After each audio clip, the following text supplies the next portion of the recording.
여러분 안녕하십니까? 경제 현장 오늘 시작합니다. 은행권 가계대출 증가율이 총량 목표치에 근접한 5%에 달했습니다. 시장에서는 이미 대출 규제의 부작용을 호소하고 있는데요. 이러다 은행권 대출이 전면 중단되는 초유의 사태가 발생하지 않을까 전전긍긍입니다. 반면에 대부업체는 은행에서 자금 조달이 가능해졌는데 결국 대부업을 이용하는 서민들의 이자 부담만 늘어난다는 비판이 높습니다. 실수요자 피해를 최소화하면서 부채 역습 막을 방안 토론해보겠습니다. 유튜브 실시간 댓글 의견 주시면 토론에 반영하겠습니다. 경제 현장 오늘입니다.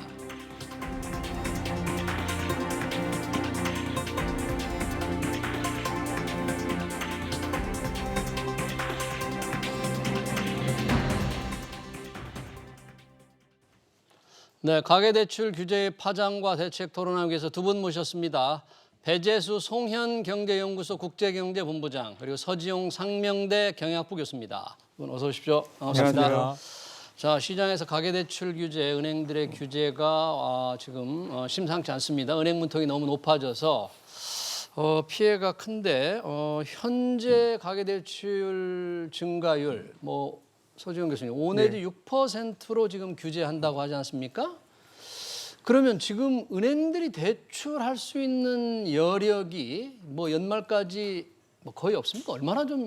얼마나 있을까요? 지금 정부가 최근에 금융위원장, 금융감독원장, 또는 홍남기 부총리, 한국은행 총리 모여서 이제 대책에 논의를 했고 밝힌 내용에 따르면 이제 연말까지 올해 증가율이 한 6%까지 보는 것 같습니다. 가계 대출 총량제 전년 대비 6% 증가하는까지를 맥시멈으로 보는 것 같고요. 일부에서는 그러면 7%만까지만 안 되면 된다. 그러니까 6.9% 이상이 돼도 7%만 안 되면 되는 거 아니냐. 6.9%까지 괜찮다. 그렇게 보시는 분도 있고 그래서 어쨌든 7%를 이제 마지막으로 보고 있는 것 같은데요. 이제 현실적으로 보면 작년에 이제 가계 부채 규모 작년 말 보면 한 1,600조 정도 됐거든요. 1,600조니까 지금 한 6%대로 맞춘다 그러면은 올해 늘어날 수 있는 대출 잔액이 114조 원 정도 돼요. 근데 이미 이제 9월까지 사용 소진한 가계 대출 증가액이 96조 원 정도 됩니다. 그러니까 지금 한 18조 원 정도를 이제 더 늘릴 수 있는 거예요. 금융은행권 전체로 봤을 때요? 18조 원이면 이제 한 3개월 남지 않았습니까? 10월, 11월, 12월. 그러면 한 달에 6조 원씩 늘려야 되거든요. 근데 실제로 6조 원씩 늘리는 게 이제 충분히 수요에 대응할 수 있느냐 그런 측면에서 보면은 조금 쉽지는 않을 것 같거든요. 어쨌든 대출 여력 한도가 자기 자본을 많이 확충해 놓은 은행들 같은 경우는 충분히 가능함에도 불구하고 대출 총량제에 묶여가지고 이제 제한을 받는다는 거는 금융기관 입장에서도 대출 사업을 통해서 이익을 내야 되는 그런 기관인데 좀 문제가 있고 그다음에 이제 전세금 대출이라든지 중도금 대출 이런 쪽에 수요가 있는 실수요자들 같은 경우도 금융기관에서 대출을 못 받으니까 상당히 문제가 되고요. 그다음에 또 일반 시민들 같은 경우도 피해를 봐요. 지금 대출 금리가 많이 오르고 있습니다. 신용대출 금리가 지금 5%대 유지하고 있거든요. 벌써 5%까지 올랐습니까? 5%까지 올랐어요. 그러니까 이 대출 시장이 수요자 시장에서 이제 공급자 시장으로 급속하게 바뀌는 그런 경향이 보여지고요. 결론적으로 말씀드리면 대출 총량제로 인해서 지금 대출 억제하는 효과는 있지만 곳곳에서 실수요자나 대출 금리 인상에 따른 이자 부용 부담이 증가하는 등 상당히 부담되는 부작용도 꽤 많은 것 같습니다. 네, 지금 말씀하신 부작용은 이제 곧바로 저희가 한번 점검을 해보고요. 지금 은행권 전체로 봤는데 보통 우리 서민들이 많이 이용하는 이제 5대 은행 기준으로만 만약에 이렇게 좁혀서 본다면 결국 연말까지 우리가 빌릴 수 있는 한도가 극도로 줄어드는 겁니까? 얼마나 지금 가능할까요? 지금 5대 은행 이렇게 가계 대출 이게 비중을 보면 은행하고 비은행 금융기관 간에 한 은행이 조금 한 6대 4 정도로 더 많은 정도로 보이는데요. 따라서 아까 6조 원을 말씀하셨으니까 은행권 한 전체. 4조 원 정도 은행, 나머지 한 2점 몇 조 원이 이제 여타 금융 기관에 이제 할당이 될 텐데 사실 지금 우리나라의 가계 대출 증감을 제가 한번 쭉 뽑아봤어요. 봤더니 금년 이번 주택 가격 상승기가 한 2013, 14년 정도부터 시작이 됐는데 그 당 기간 동안에 이렇게 가계 대출의 어떤 전년 동기비 증가율을 쭉 제가 훑어봤더니 분기별로 봤을 때 2015년, 16년 이때 전년 동기 대비 한 11% 내외로 이렇게 증가를 해서 상당히 높은 증가율을 보였습니다. 그러다가 2017년 들어서면서 증가율이 낮아지기 시작해서 2019년도에는 상당히 낮아졌더라고요. 2019년도에는 1분기 증가율이 4.2%, 3.8%, 4.0, 4.8 이런 식으로 예. 상당히 낮은 수준에서 묶였는데 이게 그 이후로 다시 높아지기 시작해서 2020년 3, 4분기 그러니까 작년 3, 4분기부터 이게 다시 또 이제 증가율이 7%, 전년 동기 대비 7%, 8%, 9%, 10% 이런 식으로 쭉 올라오면서 지금 7월, 8월도 보니까 증가율이 10%, 9.5% 이런 식으로 전년 동월 대비로 이렇게 나오고 있거든요. 예. 그래서 최근에 이런 어떤 주택 가격 상승세가 작년 3, 4분기라면 임대차 3법이 시행한 시점이지 않습니까? 그렇습니다. 그래서 그런 거하고도 좀 연관이 있지 않을까 그런 추정은 되고요. 그래서 지금 이제 문제 뭐 여력 이런 부분도 상당히 이제 중요하겠지만 제가 볼 때는 일단 가계 부채 수준이 굉장히 높다고 생각이 됩니다. 지금 우리나라의 그 GDP 대비 가계 부채 비율이 지금 뭐 100%를 넘었지 않습니까? 이미 2, 4분기 때 100%를 넘고 지금은 거의 110% 정도로까지 높아져 있을 것 같은데 이거는 역사적으로 봤을 때 너무 높은 수준이고요. 그리고 무엇보다도 단적으로 이게 높다라는 게 증명되는 게 물론 이제 직접적으로 연관되는 어떤 주택 가격을 보면 판단할 수 있을 것 같아서 해봤는데 네. 우리나라의 그 서울 기준으로 봤을 때 서울 지역의 아파트 평균 가격이 예. 서울 지역 가구당 소득의 18배 정도로 커졌습니다. 18배. 예. 그러니까 평상시 그게 장기 평균이 지금 2010년대 이후 장기 평균이 한 10배 정도 되는데 지금 18배가 됐으니까 소득 지금, 대비 가격이 2배 가까이 높아졌군요. 그러니까 이건 너무 지금 어떻게 보면 그 집을 사는데 18년을 그걸 모은 소득을 한 이제 푼도 쓰지 않고 한 푼도 안 쓰고 해야 되니까 우리가 일반적으로 그거 뭐 한 50%를 모은다고 치더라도 2배면 36년 걸리지 않습니까? 네. 그러면 한 사람이 경제 활동하는 전체 기간을 다 합쳐도 겨우 아파트 한 채 사게 되는 거거든요. 그럼 언제 애를 낳아서 교육을 시키고 밥 네. 먹고 살고 그러겠습니까? 그래서 이거는 지탱 불가능한 수준이다 저는 그렇게 보고 그래서 그런 맥락에서 굉장히 지금 너무 위험한 수준에 이르렀기 네. 때문에 정부가 이런 어떤 총량 관리가 상당히 좀 반시장적이고 부정적인 어떤 부작용도 많고 그런 걸 모르는 바가 아님에도 불구하고 불가피하게 도입을 했다라는 예. 그런 점을 좀 얘기하고 싶습니다. 지금 이제 워낙에 소득 대비 서울의 이 부동산 가격이 서울 경우 18배까지 올라갔다는데 말씀하신 대로 대출이 다시 늘어나는 게 2020년 3분기부터 이제 대출이 다시 급증했다는 거 아닙니까? 예, 예. 이때가 영끌을 하면서 집을 2030들 또 집을 사는데 뛰어드는 때인데 결국 집값이 오르고 방금 임대차 3법으로 전세값도 오르고 그러니까 뭐 대출을 늘릴 수밖에 없지 않습니까? 예, 대출이 네. 이제 늘어나는 거는 사실 최근 보더라도 많이 늘어났지만 예. 좀 역사적으로 좀 우리가 왜 가계대출가 특히 가계대출이 늘어난지 좀 봐야 돼요. 우리가 2008년 글로벌 금융위기 이후에 가계대출이 많이 늘었거든요. 예. 그러니까 은행들 같은 경우는 대출 포트폴리오를 갖고 있습니다. 예. 그러니까 대체적으로 가계대출 경우에는 주택담보대출 비중이 한 60% 이상 되고요. 그다음에 이제 기업대출 같은 경우는 중소기업 대출이 한 70% 이상 돼요. 그러니까 결과적으로 주택담보대출이냐 그다음에 중소기업 대출이냐 가지고 포트폴리오를 구성하거든요.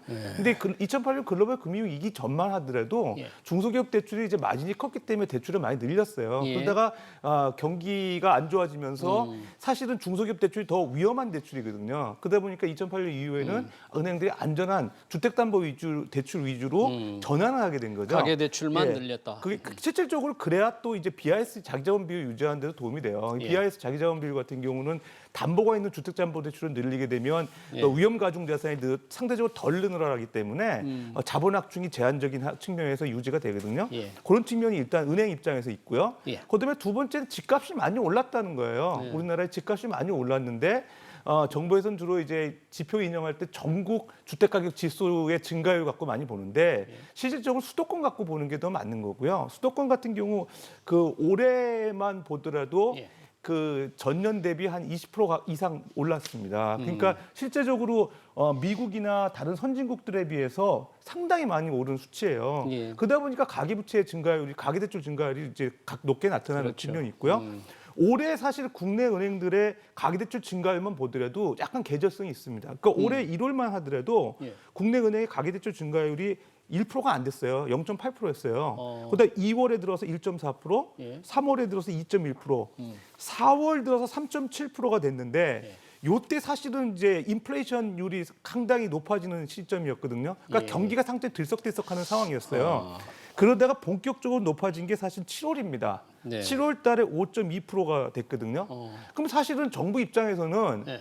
그 경기가 조금씩 되살아나고 사회적 거리두기가 이 전만 하더라도 코로나가 이제 확산되지 않는 상황에서 경기가 좀 좋아질 때 네. 인플레이션이 올라갈 때 사실은 집값도 같이 올라가고 있기 때문에 가계대출 증가율이 조금씩 올라가려고 했을 때 이때부터 사실은 좀 규제를 했었어야 되는 예. 거예요.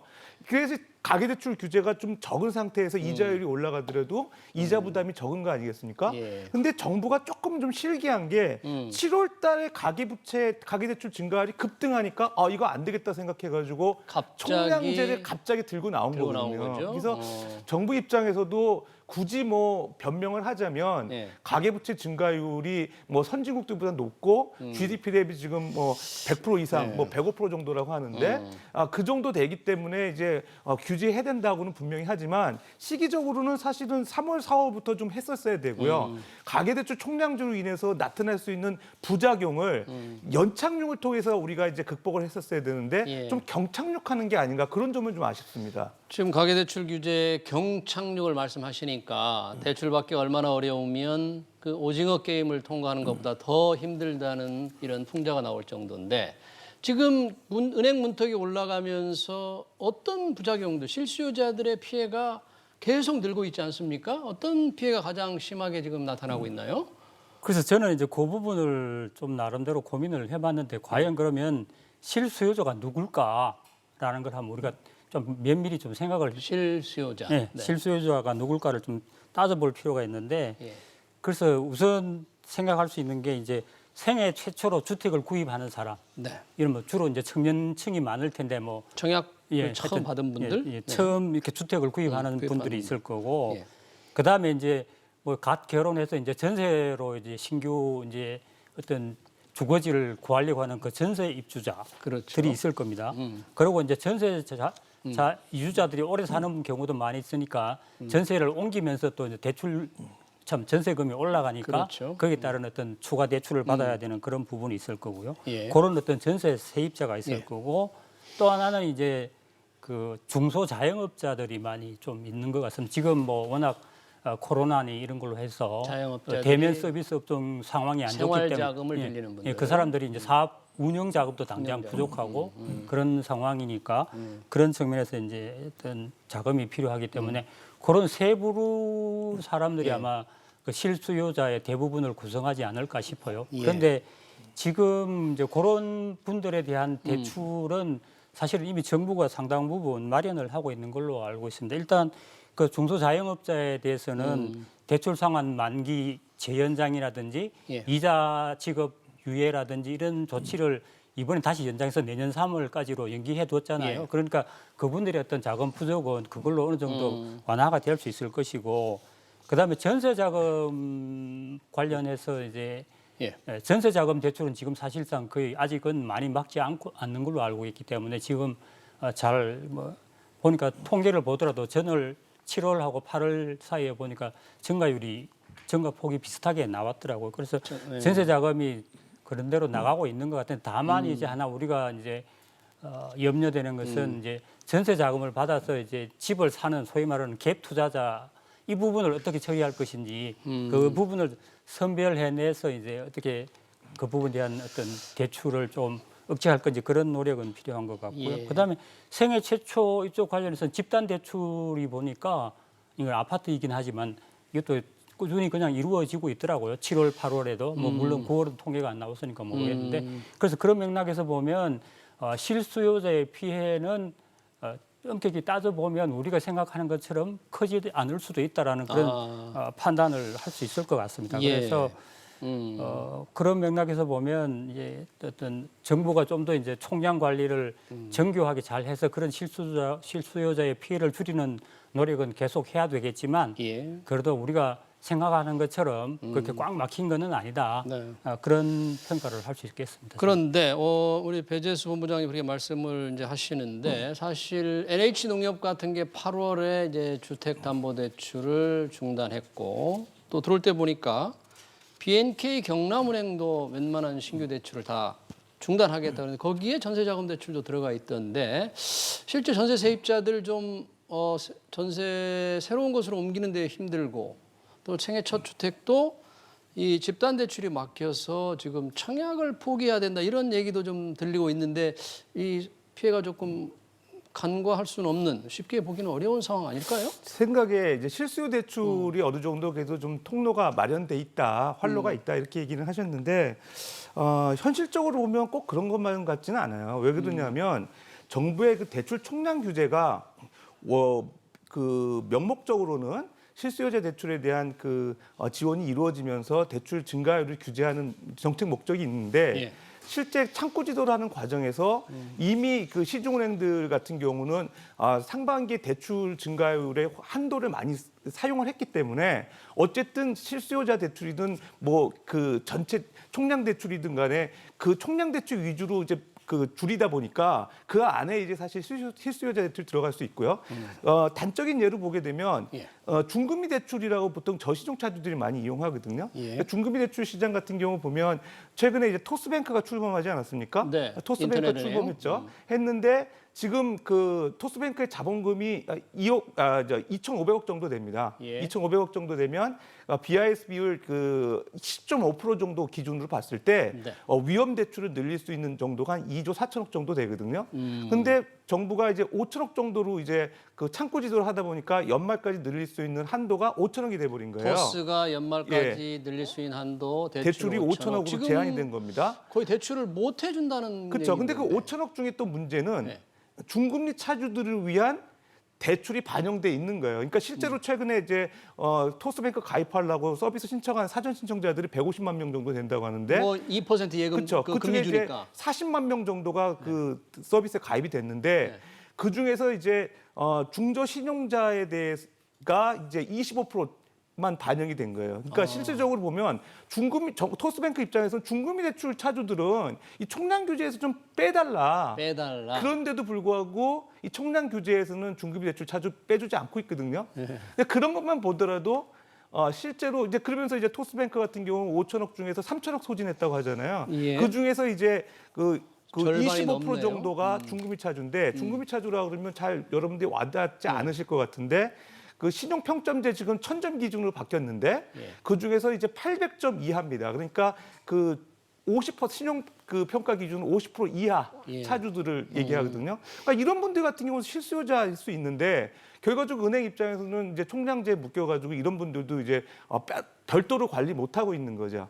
그 다음에 이제 문제는 이제 최근에 이제 DSR 적용 안 되는 부분들. 그게 총부채 원리금 상환 비율 규제 안 되는 부분. 그렇죠. 이게 네. 전세 대출이라든지 뭐 예. 카드론이라든지 예. 정책자금 대출 이런 것들은 이제 실수요 대출이라고 봐가지고 DSR 규제를 안 하고 있거든요. 예. 근데 그 실제 은행에서는 규제를 지금 총량으로 하기 때문에 어쨌든 그 창구에서는 그렇게 효과적으로 구분하지 못하고 있는 것 같아요. 예. 그러니까 이제 말씀하신 것처럼 NH농협 같은 경우도 뭐 그 가계대출 상당 부분을 이제 중단하고 예. 있는 거 아니겠습니까? 예, 예.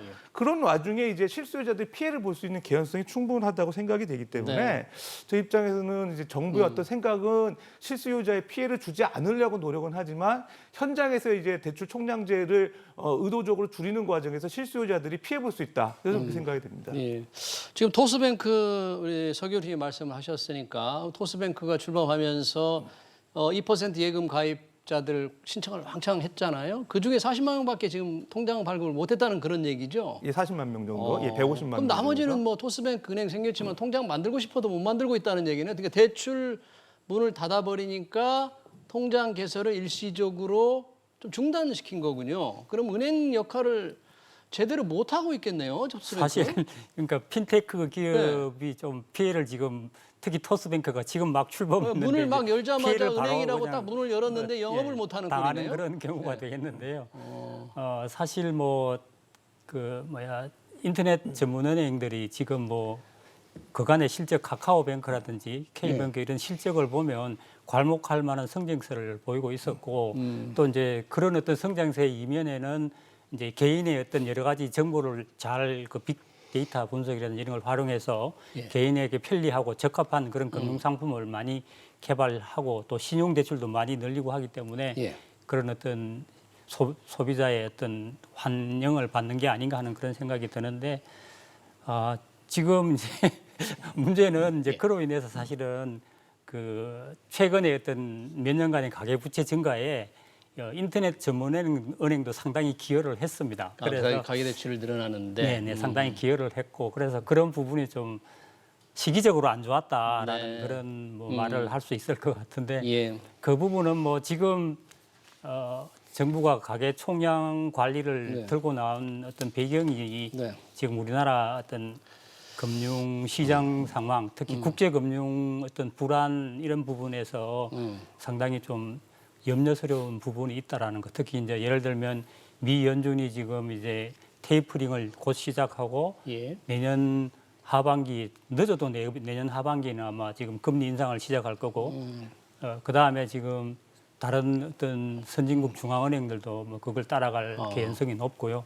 이런 상황에서 이제 지금 우리나라 주식시장에서 보듯이 지금 자금이 지금 미국으로 빨려 나갈 그런 위험이 지금 굉장히 높아지고 있는 그런 상황이에요. 그래서 뭐 그 건강 원장께서는 뭐 퍼펙트 스톰이 다가오고 있다 뭐 이런 말씀도 하셨는데 사실은 이렇게 우리나라처럼 이렇게 지금 가계 부채 부담이 높은 상황에서 그런 자금 어떤 유출이나 그다음 금리 상승이 오게 되면 상당히 충격에 대한 어떤 대응 능력이 많이 약해질 겁니다. 그래서 그런 어떤 거시적인 측면을 생각하면 물론 이제 미시적으로 지금 실수요자가 피해를 보고 이런 부분들은 뭐 가슴이 아프지만 거시적인 관점에서 정부는 그런 어떤 위험을 지금 줄이지 않으면 나중에 그런 어떤 실제 어떤 그런 그 리스크가 발발했을 때 우리가 대처하기가 상당히 어렵다는 측면에서 좀 불가피한 점을 우리 국민들이 좀 이해를 해주셨으면 하는 게 제 바람입니다. 그러니까 우리 본부장님은 이제 거시경제 불안 상황이 워낙 심각하기 때문에 지금 가계대출을 줄이지 않을 경우 더 큰 충격과 피해가 올 수 있다. 그런 좀 가능성을 감내를 해야 우리가 된다는 우려하는 얘기인데 충분히 이해는 되는데 금융감독원장이나 금감원장이 금융지주회사 회장들을 불러서 고작 대출을 뭐 5%로 줄여라, 6%로 줄여라. 조금 원시적인 조치밖에 못 합니까? 뭐 다른 어떤 조금 거시경제 안정 정책 없습니까? 사실 좀 문제가 있는 정책이 총량제를 했을 경우에 이제 6%다, 뭐 5%다 이렇게 정해놓는 내용들이 있지 않습니까? 목표제를 일률적으로 금융기관들한테 적용할 수가 없는 거예요. 예를 들면 같은 시중은행이라 하더라도 대출 자산 기준의 어떤 자산 규모가 다 틀리고요. 그다음에 그 NPL 레이시오라 그래가지고 고정비와 여신 비율이 다 틀리고요. 그다음에 자본 적정성 수준이 다 틀리고요. 그런 상황인데 어떤 은행들은 지금 자본 적정성을 충분히 이제 확충을 하고 있어서 지금 대출이 가능한 한도가 여유가 있고 또 NPL 레이시오도 낮게 관리가 되고 있는 은행도 5%에 맞추고 그다음에 지금 대출 여신 비율이 높고 그 건전성이 나빠지는 은행인데 마침 또 대출 소진 한도 다 썼던 그런 은행들 같은 경우는 6%에 맞춰라 그럼 너무 사실 좋은 거죠. 예. 그러니까 이게 형평성에 맞게끔 이제 은행별로 대출 가능 한도를 부여해야 되는 거예요. 그러니까 우리가 흔히 얘기하는 대출 가능 한도라는 거는 정부가 제안하는 총량제 5% 6%가 대출 가능 한도가 아니고요. 은행들이 내부적으로 그 요구 자본에 맞춰서 늘릴 수 있는 대출의 한도를 대출 가능 한도라고 하는 거거든요. 그런 관점에서 규제를 해야 되는 거죠. 그렇게 되면 은행마다 어떤 은행들은 뭐 10% 지금 할 수 있는 대출 은행도 있고 어떤 쪽은 지금 2%도 못 늘리는 은행도 있고 전체적으로 이렇게 업계별로 봤을 때 그게 5%다. 이렇게 이해를 할 수 있으면 충분히 가능한데 일률적으로 재산 규모라든지 건전성 수준이라든지 자본 적정 수준을 고려하지 않고 획일적으로 5%나 6%에 맞추라는 거는 금융감독 당국이 너무 탁상 행정에 머무르고 있지 않나 저는 생각이 듭니다. 뭐 20, 30년 전의 행정을 보는 것 같은 느낌이 저는 들 정도인데 완전히 가계대출 규제, 금리 규제하는 그런 분위기인데요. 이게 아무래도 지금 집값이 지나치게 오른 것을 잡기 위한 어떤 의도도 좀 있는 것 같아요. 집값 안정에 좀 기여를 할 것 같습니까? 집값 안정을 시킨다면 오히려 대출이 그렇게 늘지 않을 텐데 순서가 바뀐 게 아닌가 이런 생각도 들고요. 어떻게 보십니까? 예, 그거는 분명히 맞는 네. 말씀입니다. 지금 사실은 집값을 이렇게 올려놓고 가계 대출 부채가 규제는, 네. 늘어난 원인이 예. 기본적으로 주택 가격 상승에 있기 때문에 사실은 주택 가격을 안정시켜야 되는 그러니까 거죠. 할 가계 일은 부채를 안 하고. 관리할 게 아니고 주택 가격을 안정시켜야 되는데 지금 이제 정부가 뭐 아시다시피 그간 여러 가지 이제 주택 관련 대책을 내놓았지만 거기에서 완전히 실패했기 때문에 결국은 이제 지금은 어쩔 수 없이 이제 그 불똥이 지금 이제 가계 부채 관리로 뛰고 있는 그런 상황이거든요. 예. 그래서 사실은 뭐 과거의 연구 결과를 보더라도 예. 주택 가격이 가계 부채에 영향을 미치지 가계 부채가 주택 가격에 영향을 미치지는 않는 걸로 그렇게 분석이 되고 있거든요. 그래서 이런 거 보면 좀 선후 앞뒤가 뒤바뀌었다라는 그런 생각은 드는데 네. 지금 뭐 그럼에도 불구하고 워낙 워낙 좀. 이제 부채 수준 자체도 위험하기 때문에 그래서 그런 어떤 위험 관리 차원에서라도 이런 가계 부채 관리가 필요하다는 점은 예. 여러 가지 이제 거시적인 어떤 건전성 측면에서 인정이 되기 때문에 그런 어떤 노력은 해야 될 것 같고요. 여권은 별도로 뭐 다시 말하지만 그 어떤 주택 공급 확대라든지 아니면 뭐 양도세 인하라든지 이런 어떤 조치를 취해서 주택 매물을 주택 공급을 좀 확대하는 노력을 지금이라도 정부가 좀 해야 될 것 같아요. 왜 그 부분에 대해서 정부가 지금 손을 놓고 있는지 저는 좀 이해를 못 하겠더라고요. 뭐 손을 놓고 있는 거 아니고 계속 발표를 하는데 정책이 시장에 영향을 전혀 미치지 못하기 때문 아닌가 싶은데요. 이런 은행 대출 규제가 심각하다 보니까 지금 대부업체들 있지 않습니까? 금리를 20%까지 받을 수 있는 이쪽에 뭐 은행들이 돈을 빌려주고 그 돈으로 대출을 대부업체들이 하게 되니까 결국 서민들 이자 부담만 더 늘어나는 게 아니냐. 뭐 이런 지적도 있던데 그건 어떻게 지금 말씀하신 게 이제 대출 총량제로 인한 부작용이 하나죠. 그러니까 예를 들어서 지금 그 가계의 자금 조달 비용이 올라가는 거고요. 예. 그다음에 이자 부담하는 비용도 커지는 거죠. 내년 되게 되면 뭐 연구원에서 발표한 내용 따르면은 내년 이자 부담액이 66조 원 정도 될 거다. 예. 올해보다 한 6조 원 이상 오를 거다. 이렇게 또 얘기를 하고 있거든요. 당연하죠. 내년에 이제 금리 인상이 되고 총량이 늘어난 상황에서는 당연히 이자 부담이 커질 거 분명합니다. 그리고 지금 문제가 봤을 때 정부는 지금 가계부채 질도 좀 봐야 돼요. 그러니까 가계부채가 상환 가능한 수준의 그 대출이냐를 봐야 되는데 자꾸 양만 보거든요. 그러니까 질적 규제도 해야 되는 겁니다. 그러니까 지금 은행들 같은 경우 연체율이나 건전성 비율 상당히 좋아요. 근데 어떤 분들은 그게 이제 그 대출 만기 연장, 그다음에 원리금 상환 유예 이런 조치 때문에 실질 연체율이 아니고 명목 연체율이 낮아진 거 아니냐 이렇게 보는 분들도 있거든요. 거시 건전성의 어떤 그 정책을 필 때 대출의 양도 중요하지만 질도 중요하다는 게 우선적이고요. 실제로 은행들 같은 경우는요. 가계대출의 질이 상당히 좋아졌어요. 왜냐하면 우량 차주 위주로 많이 갈아타고 있죠. 예. 그렇기 때문에 그런 분명히 좋은 점이 있고 그다음에 다만 기업 대출이 늘어나고 있는 거예요. 그러니까 5대 시중은행들 같은 경우 봤을 때 전년 말 대비 지금 가계대출 증가율이 5대 시중은행이라면 뭐 국민, 신한, 우리 하나, NH농협을 얘기하는데 4.8% 정도거든요. 지금 현재까지. 근데 기업 대출, 중소기업 대출 같은 경우는 8.7%가 늘어났어요. 네. 그러면은 결과적으로는 중소기업 대출 쪽으로 포트폴리오가 많이 바뀌고 있다는 거죠. 예. 근데 중소기업 대출 같은 경우는 은행들이 위험 가중치가 더 높게 부여되는 위험 대출이거든요. 경기가 안 좋게 되면 이런 것들이 더 부실화될 가능성이 있는 거예요. 네. 그러면 오히려 가계 부채보다 기업 대출이 늘어나는 것도 정부가 더 신경을 써야 될 대출 질 관리잖아요. 네. 그런 측면에서 너무 가계 부채 양만 가지고 판단하는 거는 네. 적당하지 않다 저는 생각이 듭니다. 서지영 교수는 이제 가계부채의 총량 못지않게 가계부채의 질 관리에 조금 신경을 써달라는 주문을 하셨고요. 우리 본부장님께서는 이제 정부가 추가 가계대출 규제와 실수요자 보호 대책을 내놓는다고 지금 예고를 했는데 뭐 이번 주에 나온다는 얘기도 있고 다음 주에 나온다는 얘기도 있어요. 어떤 내용이 좀 포함됐으면 하고 어떻게 했으면 좋겠다는 얘기를 좀 짧게 좀 부탁합니다. 지금 뭐 언론에서 이제 당장 나오는 추정은 이제 DSR을 좀 일률적으로 전체 금융기관에 대해서 적용한다든지 이금 아니면 요건도 똑같이. 적용 시기를 앞당기다든지 예. 뭐 이런 식의 얘기가 나오고 있는데요. 예. 제가 볼 때는 이제 지금 정책 방향은 하여튼 그 대출 상환 능력 있지 않습니까? 차입자의 대출 상환 능력을 중시하는 쪽으로 이렇게 규제를 이끌고 가야 되고 그렇게 함으로써 어떤 시장 친화적이면서도 부작용이 적은 그런 규제를 해야 된다라는 그런 생각을 하고 있고요. 그래서 그런 맥락에서 보면 특히 이제 DTI 규제라든지 예. 이런 걸 좀 더 강화한다든지 DTI. LTV 비율을 낮춘다든지 이런 식으로 해서 하여튼 그 상환 능력이 좀 강한 건전한 그런 차주 중심으로 대출을 좀 유도하면 네. 그 사람들이 사실은 대부분 실수요자일 걸로 보이거든요. 그래서 좀 이상적이지 않을까 그런 생각을 하고요. 예. 차주의 상환 능력을 감안한 대출 규제가 절실히 필요하다는 게 우리 배재수 본부장의 제언입니다. 네, 가계대출 규제 대책 파장 잘 짚어봤습니다. 지금까지 서지용 상명대 경학부 교수 그리고 배재수 송년경제연구소 국제경제본부장이었습니다. 두 분 고맙습니다. 감사합니다. 네.